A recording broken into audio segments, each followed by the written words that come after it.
In this video, I'm going to explain how to build a histogram using Microsoft Excel. So we have the same data set that I used in the previous example to build a frequency distribution.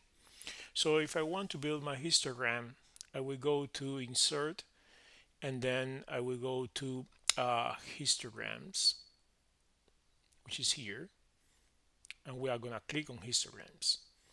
Then you will do a right click and you will say Select Data.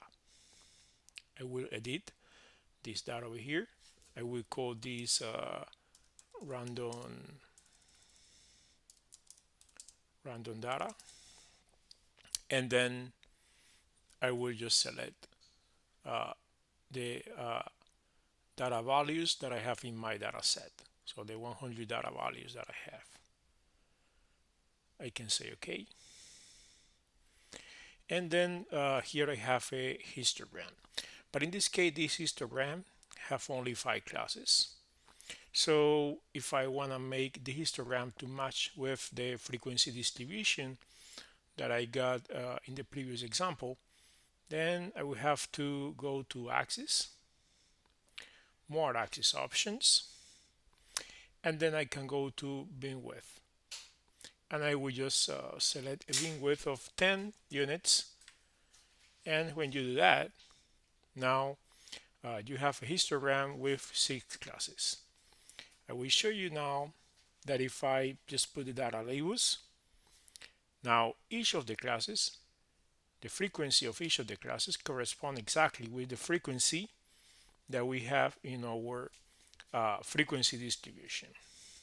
I can just make some additions now, like adding axis titles. For example, I will say classes here in the x-axis. I will say that the y-axis is the axis of the frequencies. Okay, I can just make my graph a little bit bigger. Okay, and I will just call my graph here histogram. All right. What else I can do? Well, I can just show the legend here.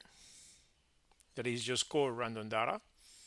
And I could use, I could make some more minor changes, for example. But you know, in this case, to me, changes like color, or you could even change the gap. But in the histogram, we should not have a gap, so we don't have to make those kind of changes really. I can just show you something about more axis options. You can just modify not only the number of classes or number of beams, or the beam width. So I was just working with a beam width of 10, but I can also modify by the number of beams. So for example, I can say 8, and automatically that will modify my histogram. Of course, that will modify also the beam width. So if we check now, when I said that I have just 8 classes, the beam width have changed to 7.5. So if I want to get back the previous histogram, I will say that the beam width is 10 units, and then I will get back my histogram. I want that you just compare the values of the different classes between the frequency distribution and the histogram, and you can see how we have exactly the same frequencies. So between 20 and 30, we have 14. Between 31 to 40, right, we're going to have 20.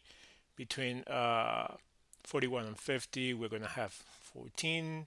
Between 51 and 60, we will have 25.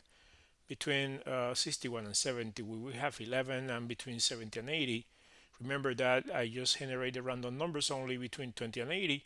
So we're going to have just 16 data values. So we have the different frequencies. So thank you for your attention, and subscribe to my channel. And I hope you know this video was interesting for you.